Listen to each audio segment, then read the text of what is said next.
Hey everyone, it's Wednesday, and you know what that means? I'm on the website, and I'm on YouTube, and I'm answering your questions. And remember, if you're on the website and you have a question that you want me to answer via video, you need to go under Community Forums, you have to scroll down, and it will say Q&A for videos. Click in there and add your topic, and I will go through, and it's easiest for me if you put the questions at the beginning, like I said about Facebook and YouTube messages, any kind of message. It's easiest if I know the question right away, then I can click through if I feel like it's kind of in the same type of question that I'm already answering that day. So, and if you're on Twitter or in any other site, to be honest, even in my site, use the hashtag KatieFAQ, okay? So today, the questions that I have are all kind of similar in things that I figured many of you have concerns and questions about, all in this vein of thought, okay? Now the first, and what you hear, if you hear anything, is Sean making dinner, so that's really nice of him. Thanks, Sean. So the first question, how to cope with a break from therapy. And I hear from many of you that, let's say your therapist is pregnant, she goes on maternity leave. Let's say your therapist is me and she gets married and she has a honeymoon for 2 weeks and you're like, right? How do we cope with that? Now, usually before I leave on a vacation, I set my clients up with a therapist in the interim if they want. Most of them usually don't, but it's always an option. The second thing is groups. I usually have them start the group like a month before I actually end up leaving so that they have group in the middle to kind of tide them over until I come back.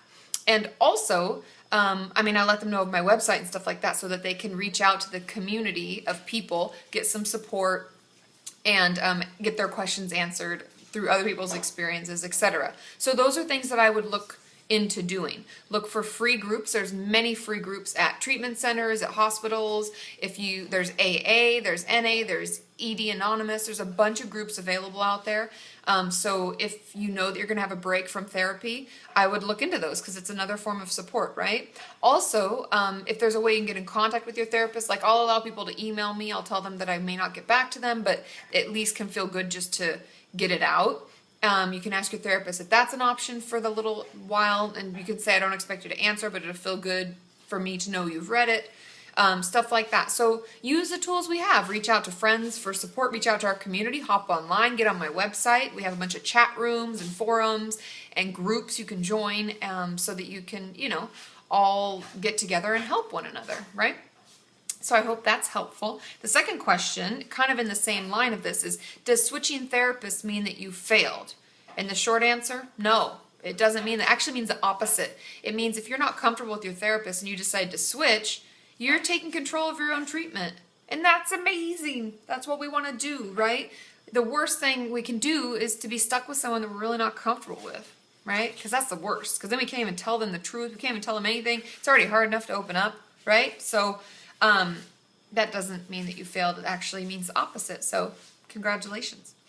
Now the third question, someone had asked, and I get this question a lot, my thoughts on medication or over-medication, and do I believe people are being over-medicated? And the short answer to that is yes.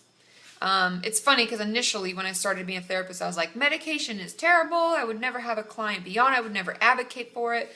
But that was also wrong. It's the same that I talk about our eating disorder, our self-harm voice, living in the extremes. We can't live in the extremes. Medication can help if it's prescribed appropriately, given the proper amount of time to know if it's going to work and going to help us, and we're in on that conversation, right? We know all the potential side effects, all of the warnings, and we are a participant in our treatment. But if it's forced upon us and they're giving us a ton of them and we don't even know what's going on and we feel really blunted, which blunted really means like you feel like you can't express emotion, you can't cry, you can't be involved in conversation and actually feel, then we might be over-medicated. And I do think that there's a problem with over-medication in our country, and any country, honestly, that has a lot of medications available for mental health. It does have a place, however, and I think it can be really helpful for depression, especially bipolar and schizophrenia, most definitely. You can check out my schizophrenia video. I talk about that and how medication can help.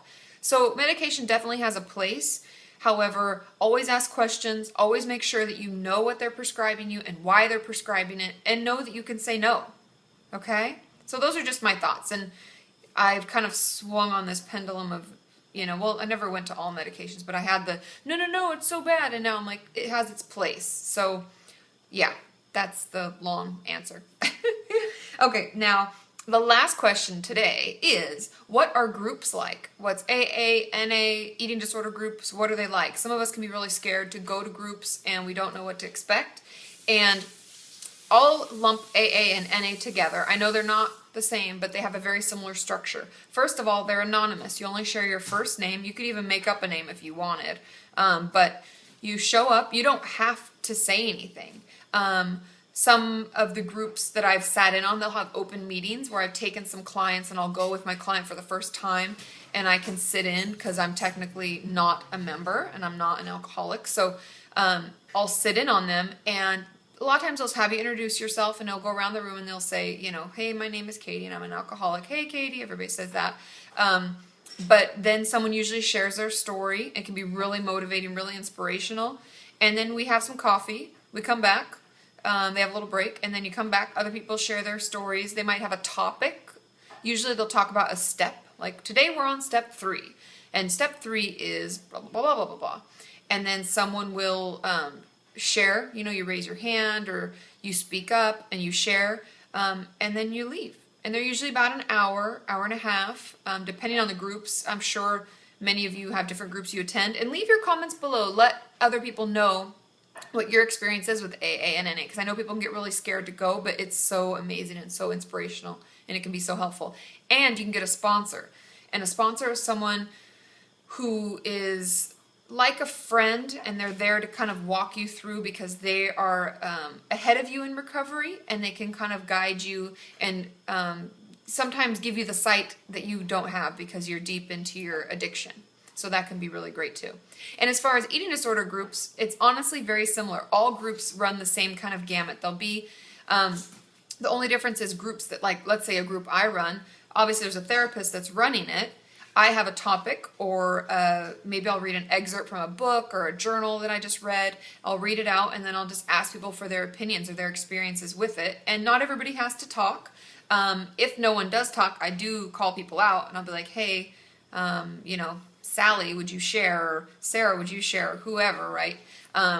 So that's kind of how that works too.